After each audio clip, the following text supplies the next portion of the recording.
한준수는 왜 3B1S 높은 공을 그냥 보내고 아쉬워했을까? 야구는 단순히 공을 보고 때리는 게 아니다. 타자와 투수 포수 간의 심리전이 망렬하게 펼쳐진다. 그런 지략 싸움을 통해 양 진영은 상황에 대한 판단을 내리며 정해진 전략을 실행에 옮기게 된다. 하지만 지나치게 생각이 복잡해지면 몸이 생각대로 움직이지 않는다고들 한다. 야구에서 마음의 각축이 결과에 얼마나 지대한 영향을 끼치는지 기아 한준수와 LG 유영찬이 증명해냈다. LG 트윈스는 24일 광주 기아 챔피언스 필드에서 진행된 기아 타이거즈와의 주말 3연전 최종 경기에서 2대1로 가까스로 이겼다. 4연전을 싹쓸이했다. 1위 자리를 더욱 탄탄하게 했다.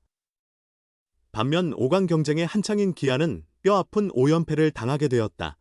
승부는 마지막 9회 말에서 결정났다. 올 시즌 유독 기아를 상대로만 불안한 모습을 보이는 LG 마무리 유영찬. 오늘도 예외는 아니었다. 2-1로 앞선 9회. 2사까지는 순조로웠다. 하지만 최영호에게 우측 안타를 허용하며 불안감이 싹트기 시작했다. 김선빈에게 2루타까지 내주었다. 3루 위기. 기아는 장타력 있는 김석환을 대타로 기용했고 유영찬의 제구는 갑자기 흔들리며 볼넷을 내주고 말았다. 긴장했는지 극심한 제구 난조였다. 스트라이크 한 개도 존 가장자리에 간신히 꽂았다. 그 다음 타자는 한준수. 힘있는 포수. 유영찬이 부담을 느끼는 건 당연했다. 첫 두 공이 모두 볼 기아가 홈팀이어서 구장의 열기가 뜨거워졌다. 유영찬이 더욱 흔들릴 수밖에 없는 분위기. 이제 남은 선택지는 없었다. 유영찬은 직구만 던질 수 있는 처지였다. 여기서부터 양쪽의 심리전이 본격적으로 시작됐다. 이 비상황이지만 투수는 반드시 스트라이크를 넣어야 했다. 3비이면 지옥행. 다시 말해 타자가 노리기 최적의 타이밍이었다. 이 순간 유영찬에게 행운이 따랐다. 직구가 몸쪽으로 조금 많이 붙었지만 거의 종이 한 장 차이로 스트라이크. 아마 사람 심판이었다면 볼을 줬을 가능성이 컸다. 그런데 유영찬은 진정되지 않았는지 다시 높은 공을 던지며 3B1S까지 몰렸다. 한준수는 선택의 기로에 섰다. 유영찬이 지나치게 흔들리니 공을 하나 더 보며 밀어내기를 노릴 것인가? 아니면 풀카운트보다 훨씬 편한 3B1S 상황에서 과감하게 승부할 것인가? 직구 승부의 가능성이 99%였다. 결국 한준수는 전자를 택한 듯 보였다. 팀이 긴 연패에 시달리던 절체절명의 순간이라 조심스러울 수밖에 없었다. 그런데 너무 좋은 공이 들어왔다. 살짝 몸쪽이었지만 존 높은 쪽 스트라이크. 장타가 가장 쉽게 나올 수 있는 최악의 실투 코스였다. 공이 지나가자 한준수는 입을 벌리며 탄식했다. 왜 이 공을 안 쳤을까? 이 한 선택으로 상황은 오히려 역전됐다. 유영찬은 안정을 되찾았다. 반대로 한준수는 생각이 많아질 수밖에 없었다. 어떤 코스로 올까? 설마 변화구가 올까? 기회가 없기에 무조건 맞춰야 한다는 생각이 강해졌다. 150km 직구가 정중앙으로 들어왔다. 한준수의 방망이도 나갔다. 하지만 평소처럼 호쾌한 스윙은 없었다. 맞히는 데만 급급했다. 공은 뻗지 못했고 중견수 플라이가 됐다. 결과론이긴 하지만 3B1S 상황에서 자신 있게 스윙했는데 헛스윙이나 범타가 나왔다면 왜 기다리지 않았느냐는 질책이 있었을 수도 있다. 하지만 그 공 하나가 남긴 아쉬움은 피할 수 없는 일이었다. 긴장될수록 대담함이 필요할 수 있다. 전략적으로 자신이 정말 자신 있거나 치기 좋은 코스로 올 때만 공격하고 나머지는 버리는 생각으로 임하는 것도 방법이다. 그 높은 공은 어떤 선수라도 좋아할 수밖에 없는 코스였다. 제2의 양의지는 KBO 리그 전체가 눈독 들이는 자원이다. 좋은 포수는 항상 귀하다. 주인공이 기아에서 나올 가능성도 있다.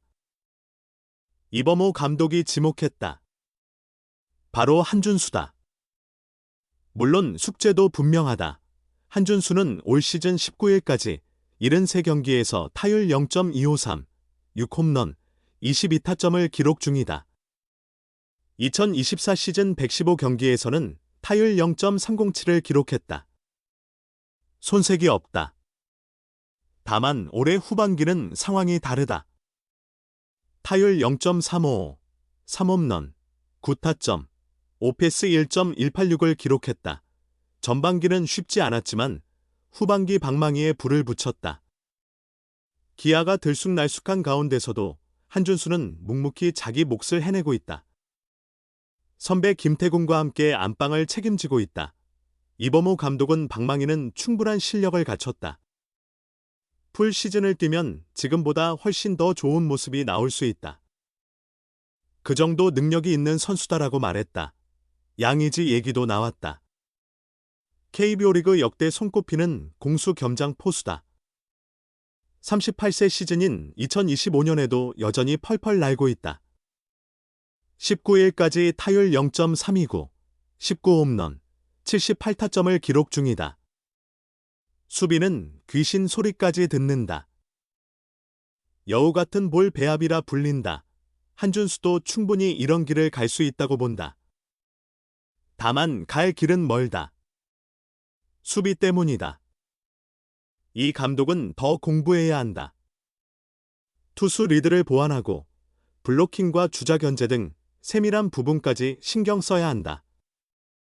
그래야 양의지 같은 포수를 갖출 수 있다고 강조했다. 리드에 대해서도 말했다. 투수 구위로 이길 수도 있지만 구위가 안 좋을 때 포수 리드로 승부를 잡을 수도 있다. 그러면 투수도 심리적 안정감을 얻는다. 투수가 편해지면 승리 확률도 올라간다고 설명했다. 이어 아직 젊은 선수다. 계속 연구하고 배우면 된다. 준수에게도 좋고 팀에도 긍정적이다. 지금도 충분히 만족스럽다. 여기서 멈추면 안 된다. 더 잘할 수 있는 선수다. 큰 경기 경험까지 쌓으면 더욱 좋아질 것이다라고 힘주어 말했다. 한준수는 아직 경험이 많지 않다. 김태군 선배님 이야기를 많이 듣는다. 새겨듣는다. 잘하려는 뜻에서 야단도 치고 조언도 해주신다. 포수는 타격보다 수비가 먼저다. 내 수비로 팀을 이기게 만드는 것이 중요하다고 의지를 보였다. 또한 최고의 포수가 되기 위해 노력하고 있다. 포수는 쉬운 포지션이 아니다. 내야 할 일만 묵묵히 하려 한다. 좋은 날이 올 것이다. 한 경기 한 경기에 최선을 다하겠다고 굳은 각오를 밝혔다.